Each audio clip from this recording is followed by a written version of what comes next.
لا إله إلا الله لا إله إلا الله له الملك وحده.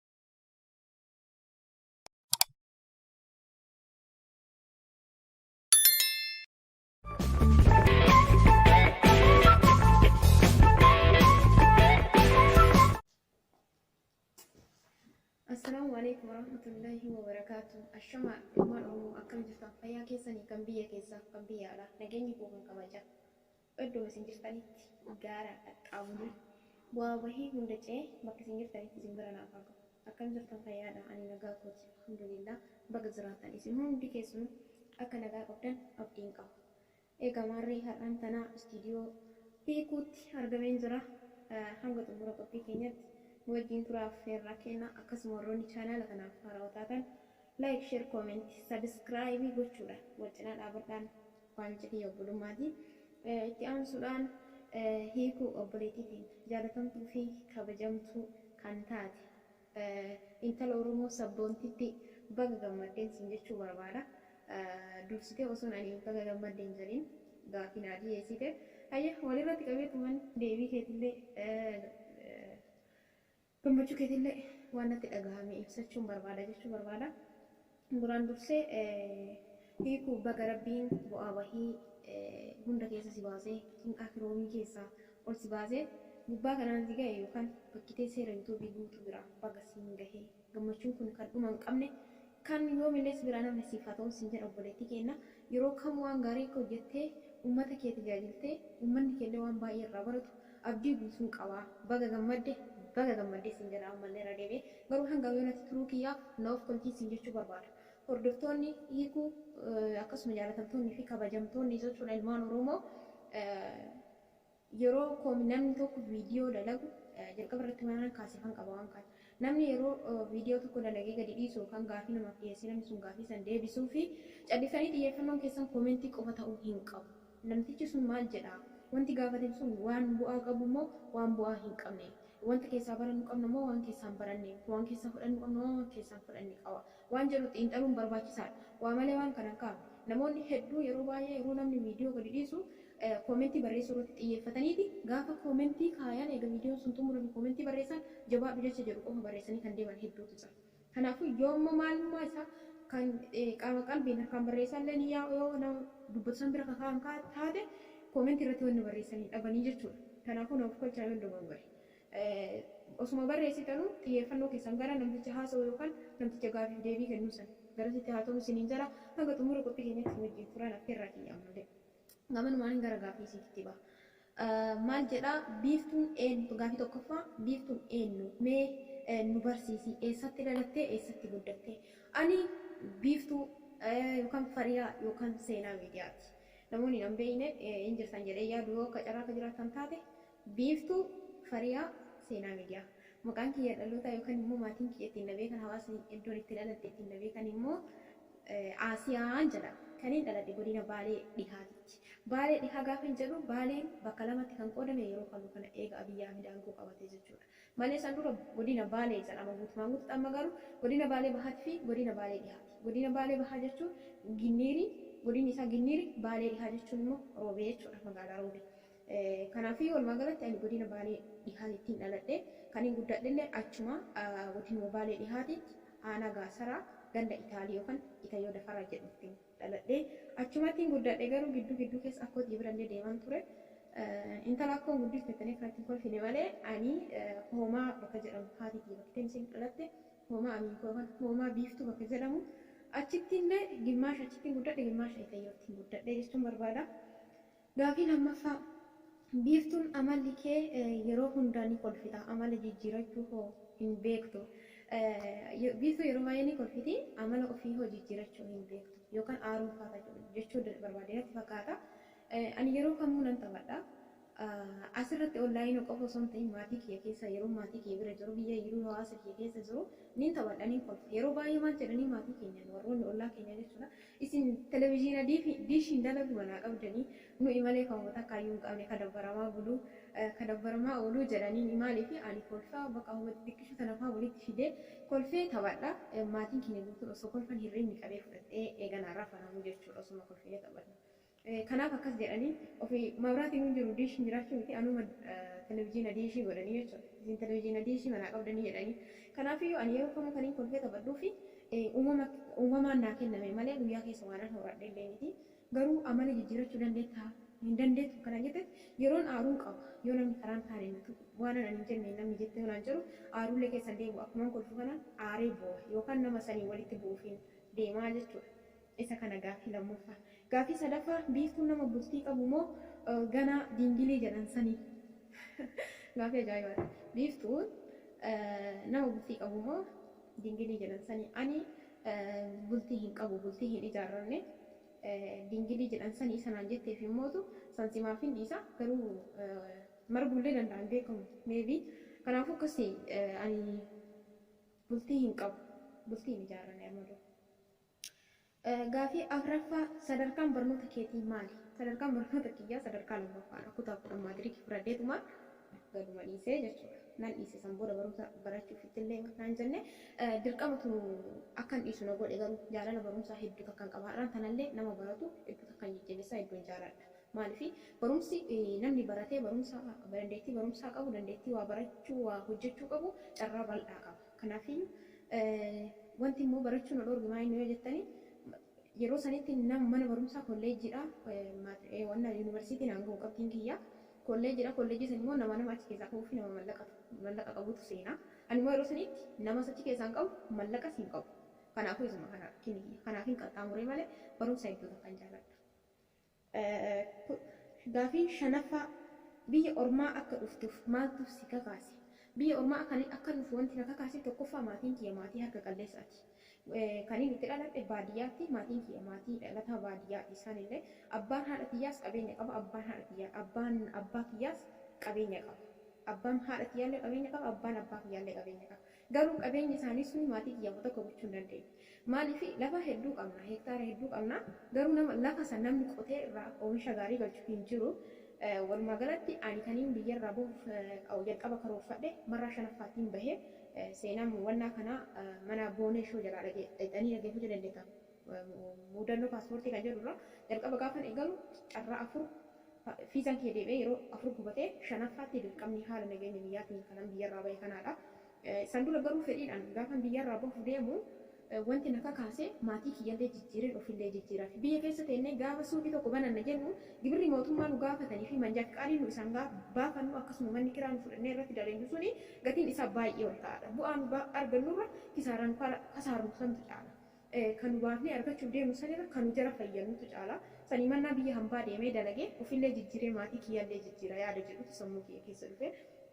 Isa kanarraa ka'eetiin maatii kiyyallee nan jijjiira yaada jedhuun biyyarraa bahe. Inni tokko immoo yeroo baay'ee wanti carraa bultii ijaarrachuu na dhorge isa kana keessatti wanni ibsuu barbaadu.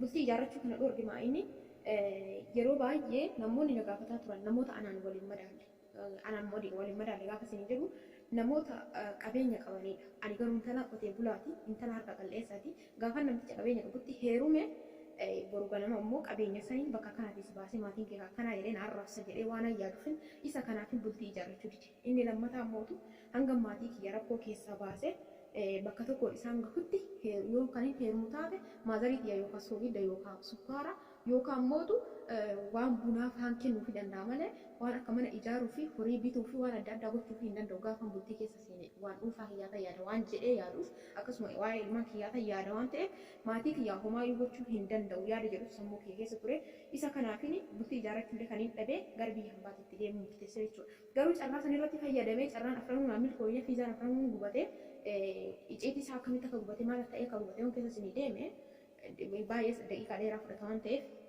waabsituun isinii hima inni tokko koronaadha inni lammataa dallaatticha nu irraan ergannetu ala bararee karaa eegalii dhabee wanna fiizaan kiyya deebi'e inni sadaffaa dallaatticha wal dhabne inni afuraffaa mootu namticha nu irraan erganne biiroon seeraan ala jedhanii irratti cufaate.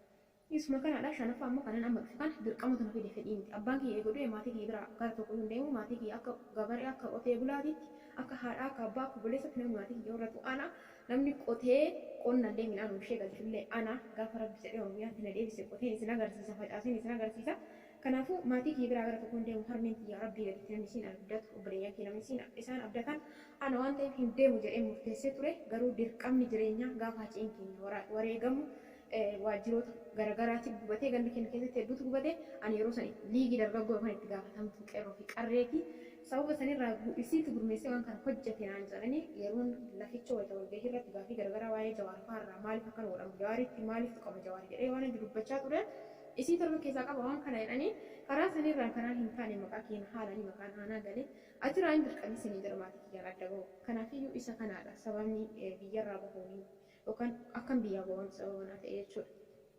Gaafii jaaffaa mee hanga biyya ormaa dhufte maal irraa baratte biyya ormaa irraa?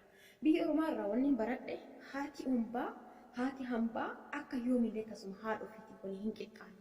Akkasuma biyya hambaa gaafa jirtu waa meeqa akka ta'uu dandeettu wanni meeqa akkasii mudachuu danda'u. Dandeettii waa obsu dandeettii maalummaa keetiif madaalu bakkitee keessatti mastaawwatii ati keessatti of laaltu biyya hambaa ta'uu isaati. Akkasuma warroonni kaayoo qaban hojjetanii akka milkaa'anii fi kan kaayoo hin qabne immoo salphatanii akka kufan waa hedduu irraa baradhe. Akkasuma barnoota onlaayinaa irratti waa hedduun baradhe wanta hin qaban beekne jechuudha. Inni beekan biyya keenya neetworkiin hin jiru. Kan hin jiraadhullee baadiyyaadha. Waa hedduu arguu hin dandeenye dhagahuu hin dandeenye garuu Oromoo baay'eedhaan wal baradhe. Achitti hawaasa keenya keessa jiruu fi wayita walgahii deemu namoota aanaa garagaraa kan wal arginuun alatti namoota Oromoo ijoollee Oromoo baay'eedhaan wal arguu hin danda'u. Carraa Oromoo baay'eetii wal arguu kan hin argadhe irreecha yeroo darbee haala gaariidhaan magaalaa Finfinnee keessatti kabajame san keessatti hirmaannee ture. Isa qofaadha. Inni kun immoo carraa bal'aanaaf ta'e jechuun barbaada biyya hambaa deemuun harmee kiyyaaf hanga duraanii caalaa akkan bakka guddaa isiidhaaf qabu akkan bakka guddaa isiidhaaf qabaadhu yeroo kamuu of dursa harmee kootiif akka yaadu kan na taasise keessaa jireenya biyya hambaati yookaan biyya hambaa dhufuudha. Biyya hambaa immoo akkasuma itti boqattee jiraattus yoomillee kiyya jettee ofitti fudhattee of amantee keessatti gammachuun jiraachuu akka hin dandeenye ammallee kan hin hubadhe isa kanaadha. Gaafii torbaffaa biiftuu jaalattee yookaan jaalatamtee beekta. Biiftuu jaalattee yookaan jaalatamtee dhabdee beekta. Jaaladheellee argadheellee dhabeellee. Jaalatameen beekallee jaaladheellee ni beeka. Jaaladhee argadhee dhabe. Na jaalatanii kana dhaban immoo yookaan jaalatamee kan namni na dhabe nama hedduu lakkoo isaan qabu kan jaalatee na dhabe jechuudha. Beekan imimmaan boonchisaa ture. Osoon akka namni na jaalatu beekuun imimmaan boonchisa osumaan beeku. Garuu afaan waytan itti haasa'u akkasii kiyyaa lubbuu kiyyaa onnee kiyyaa maali bakka jaalala faarsaa jaalalaa saniin jiraame amaloota nama jaalatan ittiin faarsan san akkasii saniin faarsaan ture. Garuu immootu ani ittiin taphadhe malee onnee qulqulluu hin jaalanne. Namoota hedduun boojise. Gaafa akkana godhu ijoolleen maa akkana guutaa cumbusitti gaafa naan jedhan gumaa ijoollee keenyatti hin baasa gumaa shamarran ittiin baasa jedhee ilmaan dhiiratti taphachaa ture isa kana rabbi naaf haa dhiisu isaan illee kana dhiisuu kan taate jechuun barbaada. Jaaladhee kan hin dhabe immoo mucaa tokkotu jira biyya keenya hedduu takkan jaaladhee akkanaan callisee argaa hin jaalanne oolmaa inni naa oolee fi akkasuma gargaarsa inni na gargaaru isiniin himeen ture ani intala qotee bulaa baadiyyaati. Hedduu takka akka obboleessa illee xiqqaa tokko kan qaba. Walumaa galatti akka obboleessaa ta'e akka abbaa ta'e waa hedduun na cinaa dhaabbataa ture hirkoo kiyyanaaf ta'e jechuudha. Achirra dhaabadhee takkaa kana nama onnee kiyya banee hin jaalatin mucaa saniif onnee kiyya banee achumaan na gubatte onnee nama biraa ittiin jaalatu tasumallee hin qabu yoo immoo isumatti deebi'ee isuma jaalallee banee jechuudha. Kanaafuu onnee nama biraa ittiin jaalatu hin gubatte ta'isaa qofa. Kanaafuu jaaladhee akkuma carraa nuti ishee wayii irratti anillee amrii kana hin jabaadhaa morkatti gargar bahuu dandeenya gargar baanee isa dhabee jiraachuu irra of ajjeesuun hanga jedhee of ajjeesuun deemu takkaallee gahee garuu alhamdulillah agarraa nan jira. Kanaafuu isa kanaadha jaaladhee argadheen dhabe. Gaafii saddeettaffaa mudannoo jaalalaa keessatti si mudate nuuf himi. Mudannoo jaalala keessatti na mudate hin nyaadhu hin dhugu. Yoon ijaan isa argu akka inni daqiiqaa takka na biraa socho'u hin barbaadu. Hatta yoo inni gali deemi naan jedhu galu jedheetiin dhaabadha. Karaa irratti waa'ee gali deemti yoo naan jedhu hin galu jedheetiin dhaabadha. Isuma laalaa oolii na godha. Nyaata takka na nyaachisu nan obaasu yoo hin galille nyaata honga nama nyaadhe misaafiraa kan nyaadhu yookaan irbaata nyaadhu jechuudha. Calliseetumaan imara faatumaan oolaa jechuudha gaafa yaadni isaa faanatti jiru. Kanaafuu walumaa galatti mudannoon jaalalaa lubbuu kee akkam baasuuf na saaxile. Jaalala daangaa darbe jaaladheeti akkan dhabuun jiru gaafan jaaladhu akka dhabuun jiru osoo laaliin akkan argadhutti jaaladheeti gaafan dhabu garuu lubbuu kiyya baasuuf murteesse. Akkasitti rabbiin sababa godhee namni lubbuu kiyya oolche jechuun barbaada. Bishaan itti of darbuuf eegan bishaan irra gahe jechuudha. Mudannoon jaalalaa kiyya isa kanaadha. Gaafii sagalaffaa mee nama dinqisiifattu sadi maqaa dhahi. Nama dinqisiifattu sadi maqaa dhahi. Jalqaba irratti Jawaar Muhammad xiinxalaa siyaasaa Maandeellaa Oromoo furtuu addunyaa isaadha. Sababni ani dinqisiifadhuuf wanti inni afaaniin dubbatu hojiitti hiikamee argama. Wanti inni fuulduratti yaadee dubbate ta'amee argama. Akkasuma waan annan godhe jedhe san godhee argamsiisa. Inni biraa kaniin ani irraa dinqisiifadhu keessaa gaafa uummanni irratti duulee arrabsee maal jedhee deebii deebisee dhiyoo mata namaan hin turre jechuudha. Jawaar bitamee jira maal ta'ee jira gaafa jedhanii irratti dubbatan maal jedhee ana na arrabsaa na qeeqaa waan feetan na godha. Garuu ofii keessanii walitti deebitanii waliin sakaalinaa isin tokko ta'anatti duulaa jedhe yaada kana yaada bilchaataa fi yaada bareedaa kana kenna. Jawaar Muhammad nam tokko namni naan dinqisiifadhu. Inni lammataa ammootu raayyaa abbaa maccaa rabbiin umrii isaanii keessa barakaa nuuf haa qabu. Raayyaa abbaa maccaati. Maaliif yoo naan jettanii nama ta'uu qofaan nama gargaaruu fi nama bira dhaabatudha. Amantii fi kutaadhaan gandaan osoo adda nama qoodin nama beela'ee kamuuf dursa kennee maatii isaa dhiisee jireenya dhuunfaa isaa dhiisee dursa saba isaa namoota rakkatan saniif kennuun isaa hedduu takka akka dinqisiifadhu na taasisa. Hunduma isaanii fakkaattota akka isaan hedduutu jira. Rabbiin hunduma isaanii umrii isaanii barakaa keessa nuuf haa kaa'u. Inni biraa Baqqalaa Garbaa nama umrii isaa guutuu Oromoodhaaf jedhee qabsaa'e kan jireenya maatii isaa tasumallee itti gargaree hin laaliin ta'u Oromoodhaaf jedhee hanga ilaa har'aatitti dararaa hedduu dhandhame hidhaa hedduu dhandhame hanga har'aatitti nuuf jiru. Baqqalaa Garbaati rabbiin umrii isaa keessa barakaa nuuf haa kaa'u. Hunduma isaanii warroota Oromoodhaaf hojjetan rabbiin nagaa keessa nuuf haa jiraachisuun jedha. Kanaafuu isaan sadeen akka ijoottiin kaase malee namoonni fakkaattonni isaa nama hedduutu jira. Nama miliyoonaan lakkaa'aman jechuudha. Akkasuma isaaniin dinqisiifadhu isaan kanaadha. Inni biraa gaafiin 11ffaa maal jedhaa? Gaafii 11ffaa miti. Gaafii kurnaffaan hangam na jaalatta biiftu. Wallaahi hedduun si jaaladha hiikutiyya. Hiiku sanyiitiyya hedduun si jaaladha. Maaliif wanti si yaadu callisee akkasumas hin jaaladhu. Osoo ati amala badaa qabaattee osoo waan hin taane ka jettu taatee callisee sin jaaladhu. Tokkoffaa kan si jaaladhu nama ta'uu keetiin sin jaaladha. Inni lammataa Oromoo ta'uu keetiin si jaaladha. Sabboontu ta'uu keetiin si jaaladha. Waa'een saba keetii sitti dhagahamee quuqamtee baay'ee dubbachuu keetii hedduu takkan si jaaladha. Inni biraa ammootu yaada addaatiin si keessatti arge gaafa laalu. Yaada akkamii yoo naan jette fakkeenya si kaasuu hin danda'a. Bilbila keessaa daayirektii wal argachuu dandeenyu nuuf kennaa ijoollee jettee gaafa ati miidiyaa irratti dubbattu akka ati nama kamiifiyyuu bakka guddaa qabdu arge. Gaafa onlaayinii irraa wal dhabne yookaan yuutuub irraa gaafa wal dhabne keessaan bilbilee wal gaafanna iimoo fi waasaap irraa yoo wal dhabne daayirektii bilbilee wal gaafanna jecha jedhu waan yaaddee yookaan yaada jedhu waan sammuu kee keessaa qabduuf hangam takka kan nama quuqama qabdu hedduu takkan si arge hedduu takkan si jaaladha. Yoo millee sin jaaladha. Ana olitti immoo rabbi si haa jaalatu sin jedhu saniiti. Garuu isii qofa miti nama hedduutu jira. Hunduma keessan Oromoo taatanii ilaalcha garaagaraa illee akka qaban ta'a. Nama taatanii hunduma keessan hin jaaladha. Garuu keessatti Oromoo xiyyaa hedduun isin jaaladha. Simbirri goolloo qabdi keessatti boollichoo qabdi jedha Oromoo.